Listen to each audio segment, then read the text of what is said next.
Hello বন্ধুরা, তোমরা সবাই কেমন আছো? আমি খুব ভালো আছি।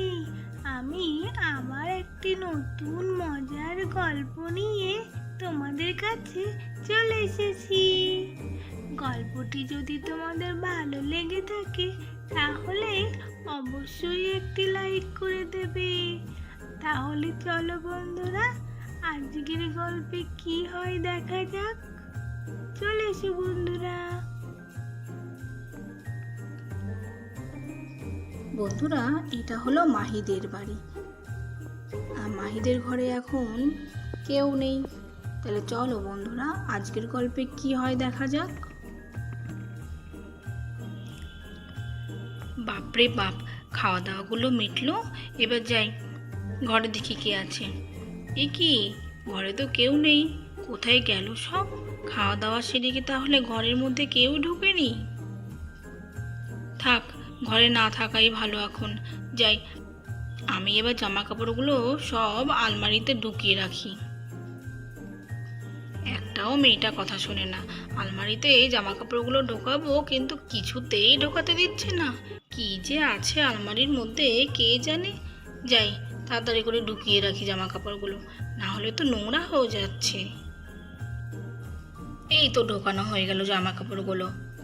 আলমারির মধ্যে কত জায়গা, আর মাহি কিনা বলছে আলমারির মধ্যে নাকি একটুও জায়গা নেই, জামা কাপড় রাখাই যাবে না। কি যে বলে না মেয়েটা, কে জানে। সেই বিছানার উপরে একদিন ধরে পড়েই আছে জামা কাপড়গুলো, তুলতেই দিচ্ছিল না। যা, একটা জামা তো বাইরে রাখলেই ভালো হতো। এদিকে তো মায়ের শাড়িটাও তুলে দিলাম, মায়ের জামাটাও তো বাইরে রাখলে মনে হয় ভালো হতো। ও তো এসে না ঝামেলা শুরু করে দেয়। আচ্ছা থাক, পরে না হয় বাইরে বের করে দেবো। মাহির মা তো মাহির জামাটা আলমারিতে তুলে দিয়েছে, এদিকে মাহি তো এসে খুব ঝামেলা শুরু করে দিল। মা, ও মা, মা গো, কি করছো মা তুমি? এই তো তোর জামা আর শাড়িগুলো গয়নাগুলো সব আমি আলমারিতে তুলে দিয়েছি। কেন, কিছু বলবি? হ্যাঁ, কি বলছো? তুমি আমার জামাটা আলমারির মধ্যে তুলে দিয়েছো মা? কেন মা? না না না না, আলমারিতে তুললে হবে না। তুমি এক্ষুনি আমাকে জামা কাপড়গুলো বের করে দাও মা।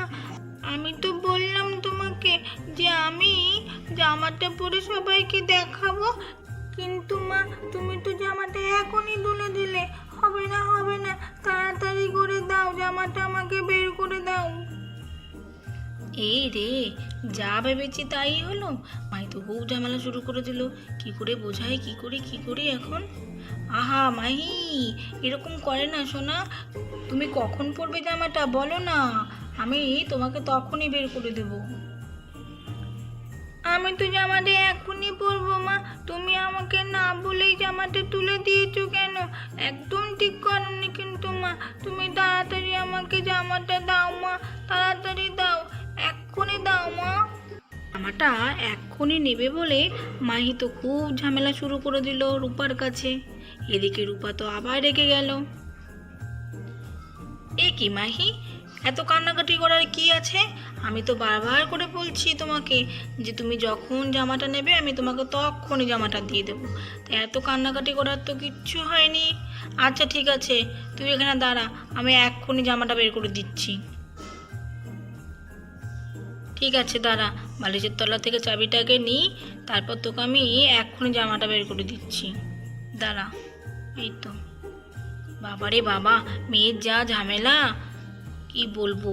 এতবার করে বলেছি জামাটাকে নোংরার মধ্যে রাখবি না, সেই নোংরার মধ্যে তো ফেলে রাখলি, এখন আবার ঝামেলা শুরু করে দিয়েছিস। দাঁড়া দাঁড়া, দিচ্ছি। ওই দেখ, তোর জামাটা আর ঠাম্মির শাড়িটা দুজনারটাই বের করে দিয়েছি। বাবাকে তাড়াতাড়ি করে ডেকে এনে বলো তো সোনা, ঠাম্মির শাড়িটা যেন দিয়ে আসে। ঠাম্মি তো নিয়ে যেতেই ভুলে গেছে।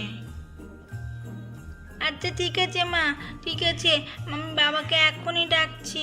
তুমি একটুখানি দাঁড়াও এখানে।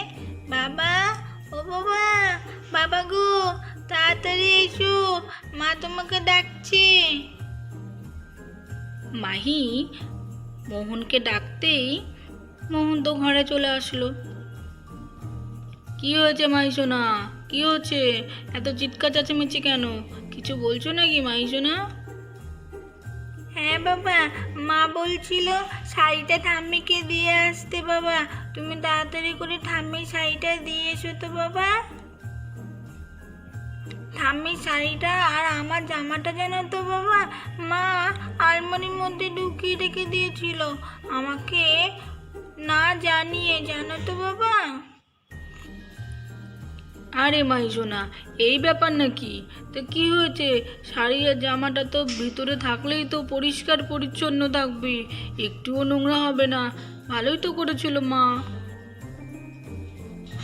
না না বাবা, একদম ভালো করেনি জানো তো।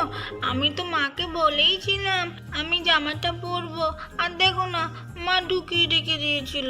তা করলে হবে বলো? আমি তো জামাটা আজকে পরে সবাইকে দেখাবো, তারপরে জামাটা তুলে রাখবো।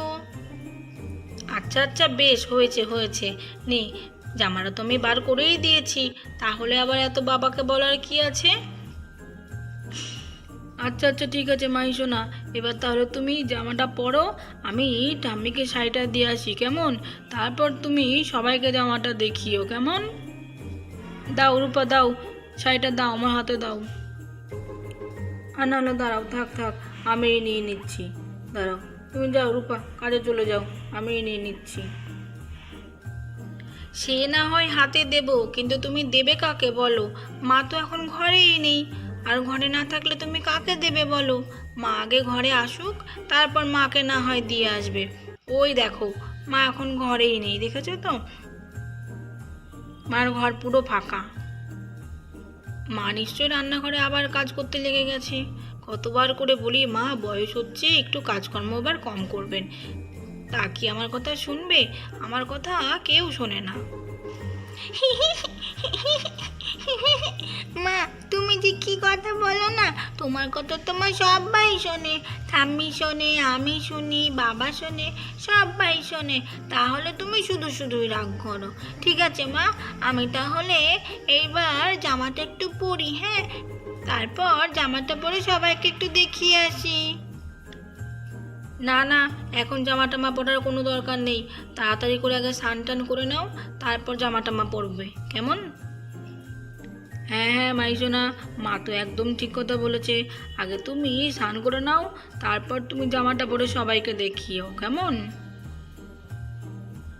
এই বলে মোহন তো ঘর থেকে বেরিয়ে চলে গেল, আর মাহি তো আবার ঝামেলা শুরু করে দিল। না না না মা, তা হবে না, তা হবে না। স্নান করতে এখন অনেক দেরি, আর আমার এখন স্নান করতে একটুও মন নেই মা। আমি এখনই জামাটা পরবো, প্লিজ প্লিজ মা। আমি এখনই জামাটা পরবো। আমার এখন জামাটা পরতে খুব ইচ্ছে করছে মা। তাহলে বন্ধুরা, আজকের এই গল্পটি তোমাদের কেমন লেগেছে?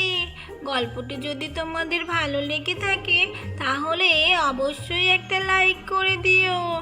আর এই রকম মজার মজার গল্প তোমরা যদি আরও দেখতে চাও তাহলে আমাদের চ্যানেলটিকে সাবস্ক্রাইব করে দিও বন্ধুরা। আবার তোমাদের কাছে এত সুন্দর সুন্দর মজার মজার গল্প নিয়ে আমরা চলে আসব। আজকের মতো তাহলে টাটা।